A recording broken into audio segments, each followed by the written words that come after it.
Il faut dire qu'à ce niveau, c'était un pavé dans la mare, puisque quand vous entendez le nom de direction de la promotion de l'éducation environnementale et de l'éco-citoyenneté, donc certains m'avaient transformé en enseignant. Ils ont dit qu'il est devenu un enseignant. Et quand je suis arrivé, voilà, 60% du personnel venait du monde de l'éducation. Mais avec leur contribution, mes deux chefs de service étaient des inspecteurs de l'enseignement primaire et secondaire. Donc on a travaillé ensemble pour mettre en œuvre la politique du département en matière de promotion de l'éco-citoyenneté.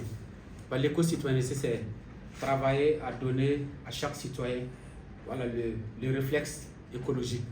Voilà, ne pas jeter un sachet vide, ne pas jeter des déchets à terre, ne pas couper des arbres, voilà, prendre soin de son cadre de vie. Donc on avait ce challenge-là. Et on a travaillé avec toute l'équipe pour avoir ce qu'on appelait un arrêté portant mise en place et fonctionnement des clubs écologiques dans les lycées et collèges. Voilà, qui a été signé en décembre 2017. Donc ça a été vraiment une victoire. Parce que pour vous raconter l'anecdote, c'est un dossier qui était dans les tiroirs il y a longtemps, selon un des anciens ministres, qui disait que quand ils ont essayé de faire aboutir, il s'est trouvé qu'il y avait un ministre dans le gouvernement qui était du bord écologie, mais qui n'était pas de la mouvance. Donc, quand lui, son dossier, quand on a amené, ils ont bloqué. On dit si le dossier aboutit, ça va donner des avantages aux partis écologistes. Donc, les dossiers clés écologiques, il faut garder. Donc, en 2016, apparemment, la situation était favorable. On a travaillé avec le ministère de l'Éducation et ça a été adopté.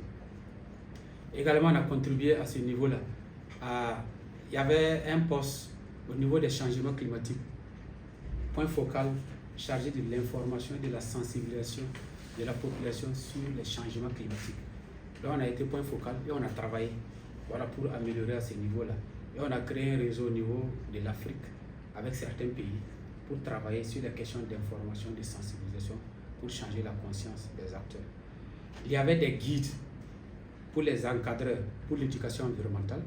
Donc on a travaillé à les multiplier et à les diffuser auprès des utilisateurs, notamment le ministère en charge de l'éducation.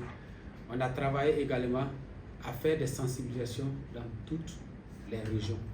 On a fait le tour avec l'équipe des 13 régions, des 13 chefs de région pour les informer sur les questions d'orpaillage et d'information sur la question de la pollution plastique. Donc on a formé près de 550 conseillers municipaux et conseillers régionaux sur ces questions-là. Pour terminer, nous avons mis en place une émission.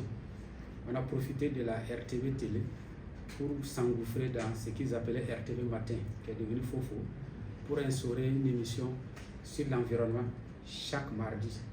Et l'émission tient jusqu'à maintenant et ça a commencé en 2017.